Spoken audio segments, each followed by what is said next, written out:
Thanks so much for tuning in. This will be the September 2025 meeting update. The first thing we had was two guests. Mr. A.B. Rubin from the Parish Council was present to talk to us about some millage renewals. These are really important for government. These are not new taxes. These are not rededications. They're the only things on the agenda in November. So please go out and vote. These things, he gave us a flyer, fund a lot of things from the animal shelter to public to the coroner's office to roads and bridges. So these are renewals, no increases. Please consider going out and voting for those. We also heard from a David Thibodeau student, Mr. Lane Landry. He is on the youth council of the mayor president for Lafayette. And so he spoke a little bit about some options or some things Carecrow can do to get the youth involved and some things they're doing on a local level with the youth.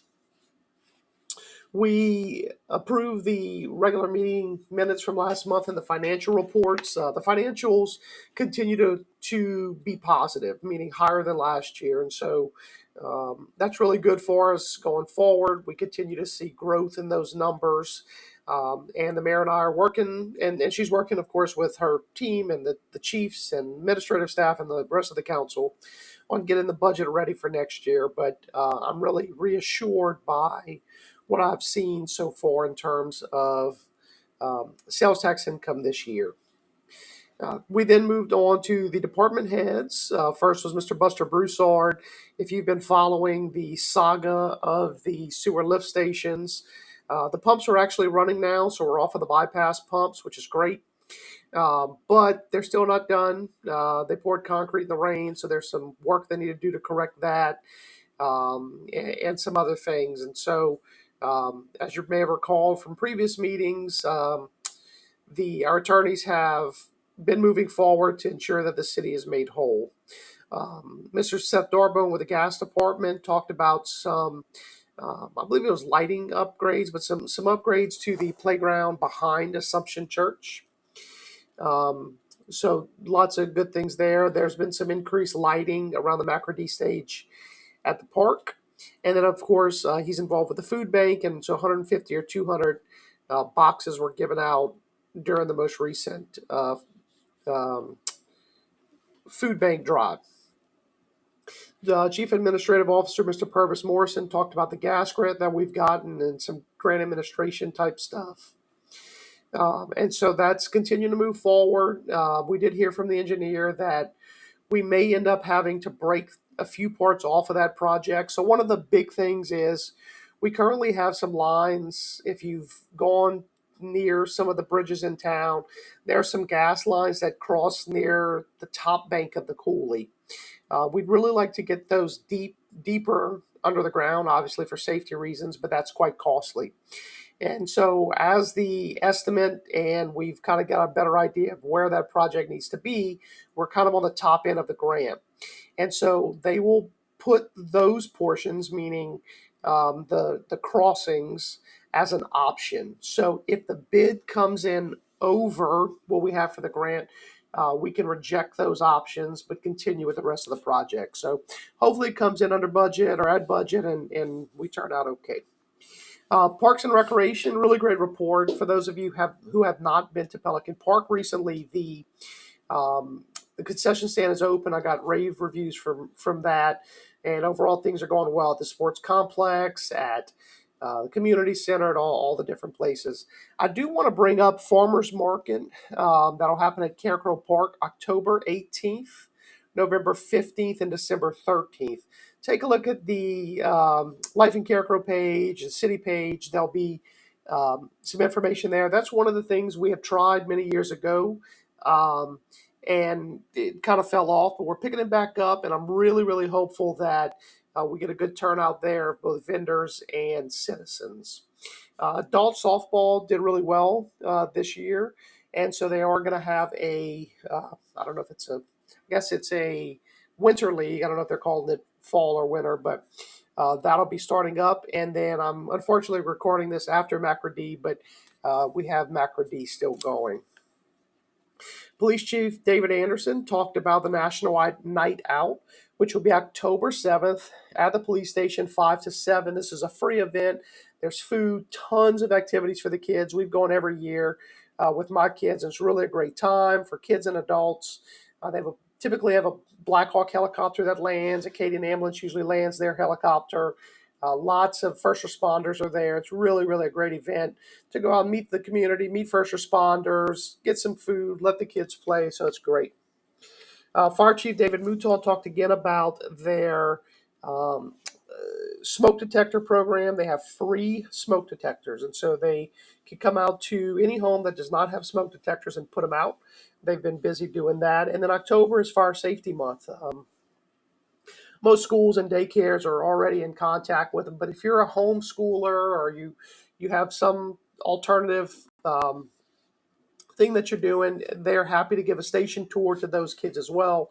Call the fire station and get that arranged. Um, then we heard from Andy Sellers with Fence the Maker. Um, Councilwoman Taylor James did ask a question about the turning lane at um, at walk-ons, and so initially we had gotten a bid of around 250,000. That was from an outside contractor who gave an estimate of that cost. That looked like it was going to increase to 400,000 due to um, a little more moving of utility lines that are in the ground and some increased size of some piping that was needed based on their recommendations. That cost has gone up again, and I met with Andy Sellers and the chief engineer, Jean Hornsby, as well as the mayor before the meeting.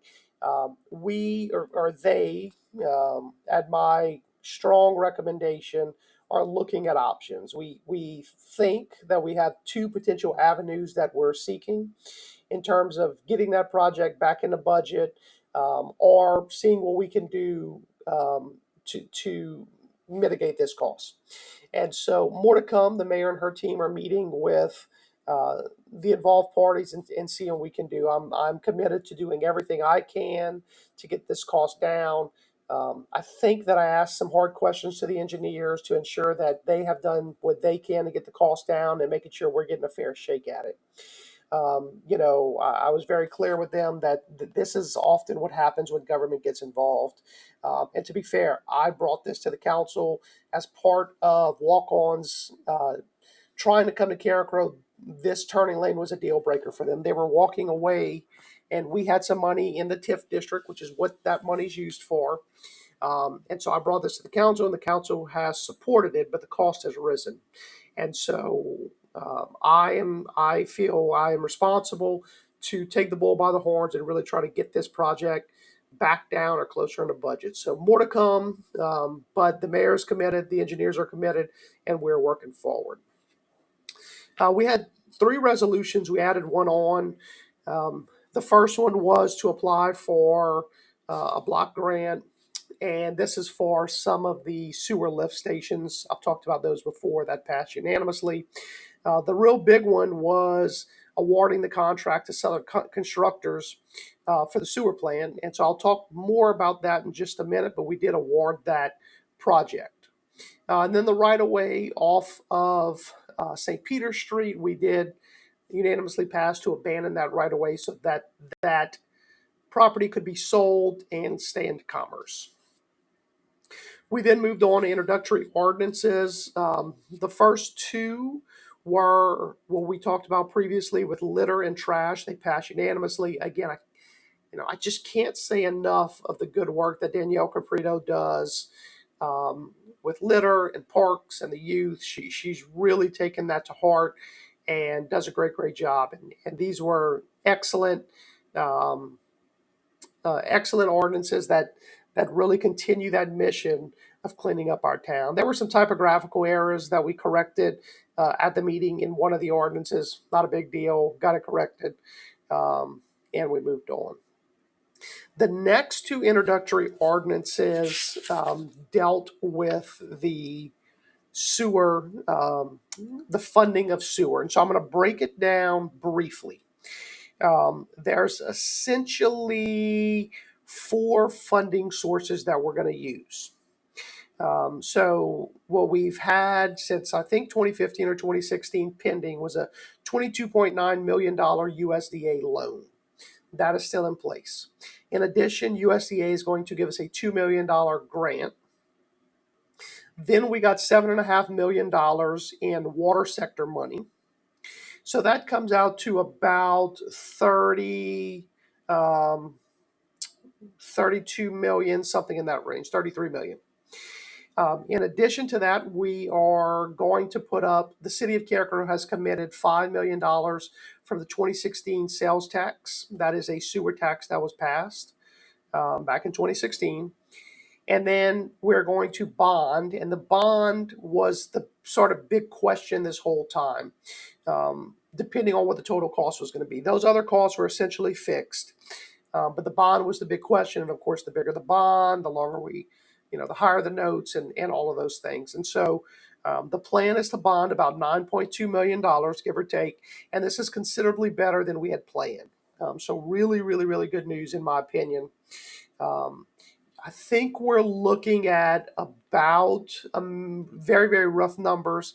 It's going to really depend on the bond sale and who buys them and the interest rate, and there's still some variables, but you're roughly looking at about $1.5 million a year payment for 40 years. Um, I believe the loan and the bond, I believe, are both 40 years. I'm not certain on that. That was actually one of the questions I asked, is to make sure that we're given all those details before we pass this for final adoption. But we certainly can cover that 1.5 million in the 2016 sales tax. We can comfortably do that, and so that is good news. The thing about a sales tax compared to a bond is you expect, with simply inflation, not raising the tax rate or any of those things. With inflation and hopefully growth, that tax rate should increase over time as long as your city continues to grow. That's why, people talk about we don't want growth so fast, and I agree and I understand. But we have to pay on these infrastructure projects for 5, 10, 20, 40 years. And a city is either growing or it's shrinking.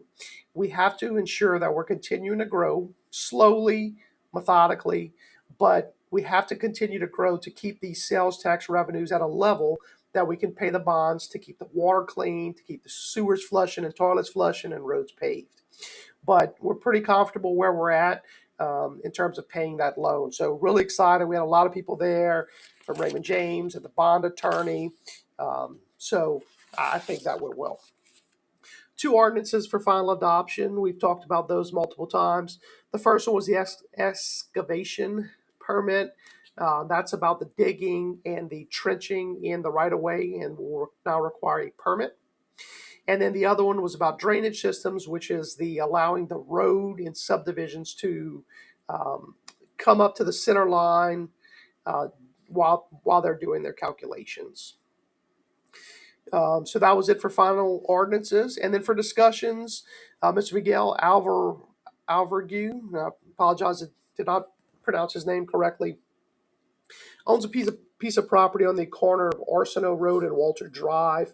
He was requesting multiple variances, closed ditches, sidewalks, drainage analysis. He was looking to divide his property, I believe, into 5 and put 5 houses. I explained to him that what he's trying to do is what we would consider a typical development.